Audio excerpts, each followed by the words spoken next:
Hi everyone, welcome back to another lecture on company accounts. अभी तक हमने जितने भी एग्जांपल्स लिए हैं उसमें हमने शेयर्स को उसकी फेस वैल्यू पर ही इशू किया था या एट पार इशू किया था।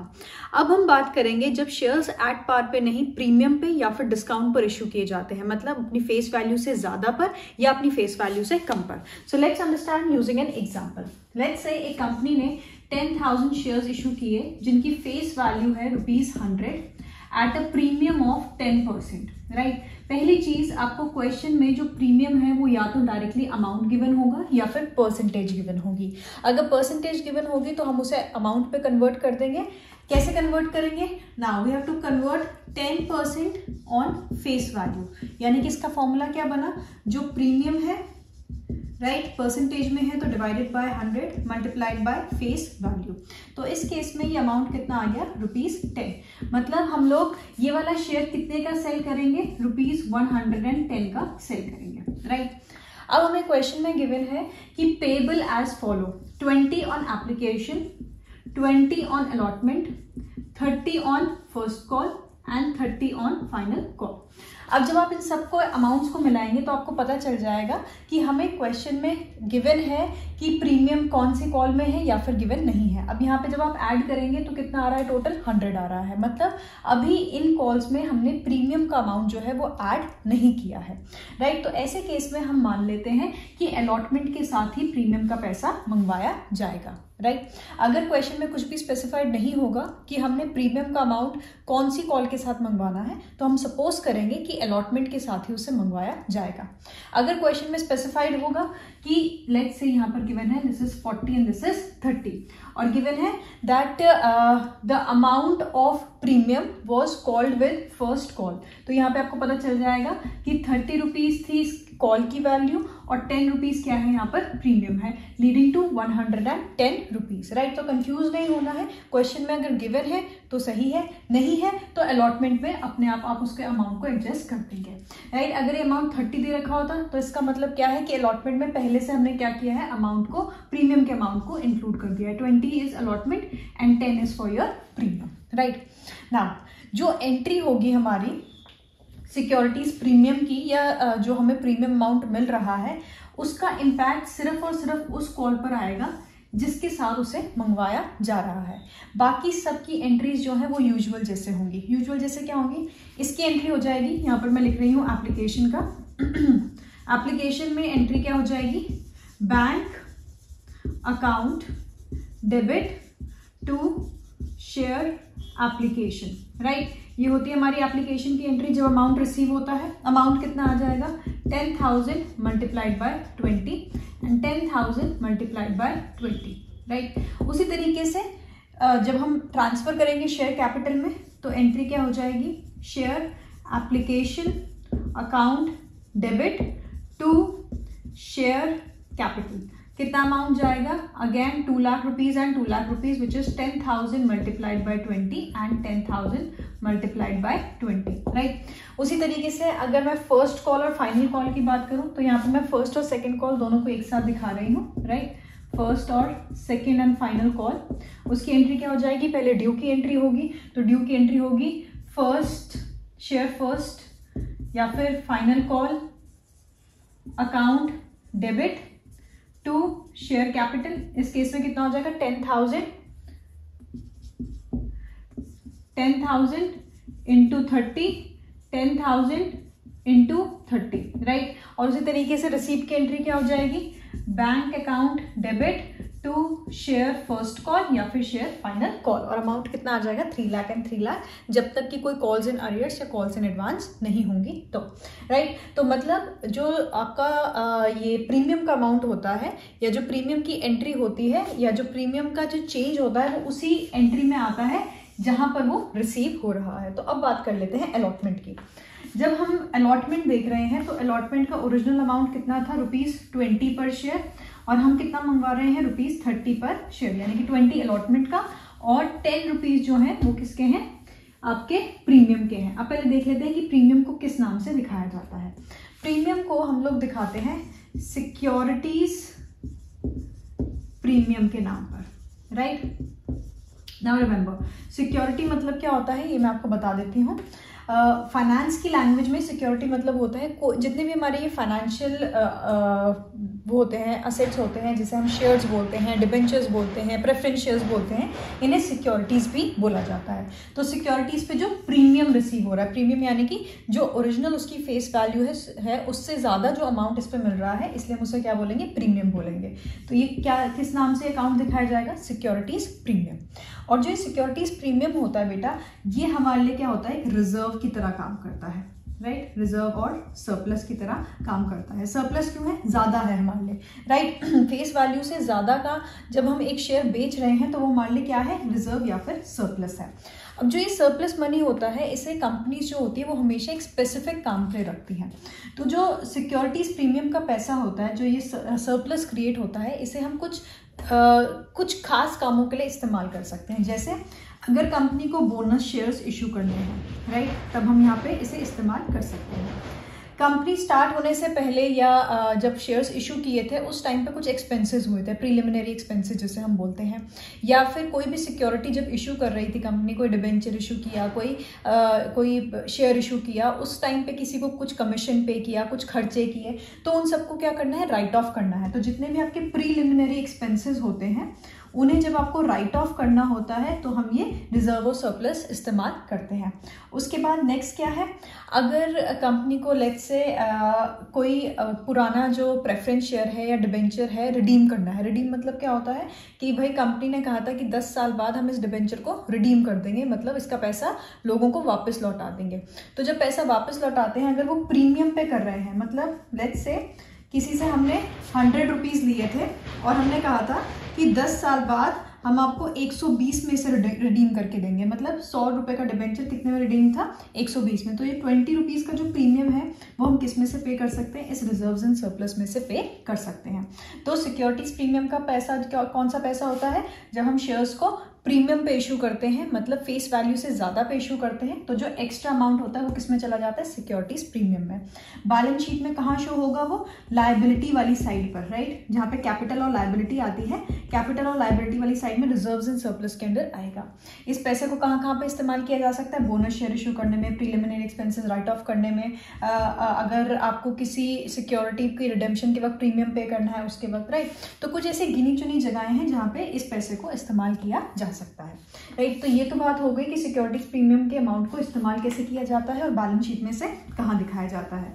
अब देख लेते हैं कि जो जर्नल एंट्री है शेयर्स की, उसमें ये कैसे शो होगा, राइट। नाउ सिक्योरिटीज प्रीमियम हमें पता चल गया है क्या है, हमारे लिए रिजर्व एंड सरप्लस है। रिजर्व एंड सरप्लस का कौन सा बैलेंस होता है, क्रेडिट बैलेंस होता है, हमें अच्छे से पता है, राइट। अब सबसे पहले ड्यू की एंट्री होगी। तो ड्यू की एंट्री जो होगी वो क्या होगी, share allotment account debit, right. Share allotment account debit to share capital account, ये तो हो गई ओरिजिनल एंट्री, राइट। ये हमारी ओरिजिनल एंट्री होती थी। अब हमें अलॉटमेंट पे कितना पैसा रिसीव हो रहा है, 10,000 शेयर्स पे 30 रुपीज़ रिसीव हो रहे हैं, यानी कि यहाँ पर आ जाएगा 3 lakh rupees, right. Share capital में हमेशा कौन सा अमाउंट जाता है, ओरिजिनल अमाउंट, यानी कि अगर फेस वैल्यू 100 का इशू होता है शेयर, तो अलॉटमेंट से कितना पैसा जाता है शेयर कैपिटल में, 20 रुपीज़ जाता। तो यहाँ पे कितना आ जाएगा, 10,000 multiplied by 20 which will be equal to 2 lakh, right. और जो ये एक्स्ट्रा 10 रुपीज़ है, ये क्यों है, ये है securities premium. Now you can सी इसका कौन सा बैलेंस आ रहा है, इसका आ रहा है credit balance, right. Securities premium कितना, 10,000 शेयर्स पर ₹10, तो ये कितना आ जाएगा, 1 लाख रुपीज़, राइट। तो ये तो हो गई हमारी किसकी एंट्री, ड्यू की एंट्री। अब बात कर लेते हैं रिसीप्ट की एंट्री। जब रिसीप्ट होगी तो सिंपली एंट्री क्या हो जाएगी, bank account debit to share allotment. अगर कोई भी अरियर्स नहीं होंगी तो बैंक में कितना पैसा आना चाहिए है, 10,000 शेयर्स पर 30 रुपीज़ रिसीव होने चाहिए हैं। शेयर अलॉटमेंट का कितना आ गया, 10,000 multiplied bye 30, right. So 3 lakh and 3 lakh. तो इस तरीके से जो सिक्योरिटीज प्रीमियम है, या जब हम शेयर को प्रीमियम पे इशू करते हैं, उसकी एंट्री इस तरीके से दिखाई जाती है। Now as you can see, ये शेयर कैपिटल, राइट। ये कहाँ पे शो होगी? लायबिलिटी साइड पे शो होगी, इक्विटी एंड लायबिलिटी साइड पे शो होगी of your balance sheet. Securities premium भी कहाँ पे शो होगा? ये भी शो होगा रिजर्व्स एंड सरप्लस के अंदर, यानी कि वही साइड पर, इक्विटी और लायबिलिटी की साइड पर, राइट। तो यहाँ से आपको आसानी से पता चल रहा है कि हम बता रहे हैं कि 3 लाख रुपए हमें मिला है किसमें? अलॉटमेंट में, लेकिन वो पूरा 3 लाख रुपए शेयर कैपिटल का नहीं है, 2 लाख रुपीज है शेयर कैपिटल का, क्योंकि फेस वैल्यू के अकॉर्डिंग कितना पैसा आना चाहिए था? 2 लाख रुपीज। और बाकी 1 लाख किसका है? सिक्योरिटीज प्रीमियम का है, जो पैसा हमें शेयर को एट प्रीमियम सेल करके मिला है, राइट। तो ये तो बात हो गई जब शेयर्स इशू किए जाते हैं प्रीमियम पर। अब बात कर लेते हैं जस्ट इसका ऑपोजिट, जब शेयर्स को हम लोग डिस्काउंट पे इशू करते हैं। बेटा शेयर्स जो डिस्काउंट पे इशू होते हैं ये यूजुअली नहीं किया जाता है, क्योंकि कोई भी शेयर अपनी फेस वैल्यू से कम पे क्यों बेचा जाएगा, राइट। कुछ कंडीशंस ऐसी होती हैं जहां पर ये शेयर्स होते हैं डिस्काउंट पे बेचे जाते हैं, जैसे कि जब स्वेट इक्विटी होती है। स्वेट इक्विटी क्या होती है? जैसे नाम बता रहा है स्वेट, स्वेट का मतलब होता है कि जब कंपनी के एम्प्लॉयज़ को या हायर मैनेजमेंट को शेयर्स दिए जाते हैं तो हम कभी कभी कहते हैं कि भाई वैसे तो शेयर की फेस वैल्यू 100 रुपीज़ है, लेकिन क्योंकि हायर अथॉरिटीज़ को और जो मैनेजमेंट है उन्हें हम दे रहे हैं तो उन्हें देंगे 80 रुपीज़ में। तो कुछ ऐसी स्पेसिफिक कंडीशंस होती हैं जिसमें हम शेयर्स को डिस्काउंट पे इशू कर सकते हैं। और अगर डिस्काउंट पे इशू करना होता है शेयर्स को तो उसके लिए प्रॉपर एक मोशन पास करना पड़ता है, right, by board of directors. तो वो काफ़ी एक लंबा प्रोसेस हो जाता है। तो डिस्काउंट यूजुअली हमें नहीं देखने को मिलता है, लेकिन फिर भी हमें पता होना चाहिए कि वो किस तरीके से उसकी अकाउंटिंग ट्रीटमेंट होती है, राइट। अगेन वो भी किस तरीके से शो होगा, या तो परसेंटेज में या फिर अमाउंट में। अगेन वही एग्जांपल लेते हैं कि 10,000 equity shares of face value ₹100 were issued at a discount of 10%, right. अभी 10% दोबारा कैसे कैलकुलेट होगा? जो इसका अमाउंट होगा वो divided by 100 into face value कितना है? 100, तो ₹10, राइट। मतलब हम शेयर कितने का इशू करने वाले हैं? 90 रुपीज का इशू करने वाले हैं, राइट। Payable as follow 20, 10, 30, 30। और मैंने बताया डिस्काउंट हम किस पे दिखा रहे हैं? जो हमारा अलॉटमेंट की कॉल है उस पर दिखा रहे हैं, क्वेश्चन में स्पेसिफाइड है, राइट। तो इस केस में क्या हो जाएगा? एंट्री हो जाएगी सबसे पहले, जब ड्यू की एंट्री होगी तो क्या आएगा? Share allotment account debit discount on issue of shares account debit to share capital. Share capital में हमेशा कौन सा अमाउंट जाता है? Original amount. मतलब ओरिजिनली हमें कितना रिसीव होना चाहिए था? 10,000 शेयर्स पे 20 रुपीज रिसीव होने चाहिए थे। अलॉटमेंट में आया कितना? 10,000 शेयर्स पर 10 रुपीज आया। डिस्काउंट कितना था? 10,000 मल्टीप्लाइड बाय 10, राइट। तो ये कितना आ गया? Discount on issue of shares. ये आ गया 1 लाख रुपीज, ये आ गया 1 लाख रुपीज, और ये आ गए 2 लाख रुपीज। ये तो हो गई आपकी ड्यू की एंट्री। उसके बाद देखते हैं कि रिसीप्ट की एंट्री क्या होगी। Bank account debit. अब अगर कोई भी कॉल्स एंड अरियर्स या कॉल्स एंड एडवांस नहीं होंगे तो कितने पैसे रिसीव होंगे? 10,000 शेयर्स पे लोग कितना पे करेंगे? 10 रुपीज पे करेंगे। टू शेयर अलॉटमेंट, कितना आना है शेयर अलॉटमेंट में पैसा? शेयर अलॉटमेंट में आना है 10,000 शेयर्स पर ₹10। So this would be 1 lakh and this would be 1 lakh, right. तो इस तरीके से डिस्काउंट की एंट्री की जाएगी। अब जैसे सिक्योरिटीज प्रीमियम जो है वो कहाँ पे शो हो रहा था? आपके बैलेंस शीट में शो हो रहा था।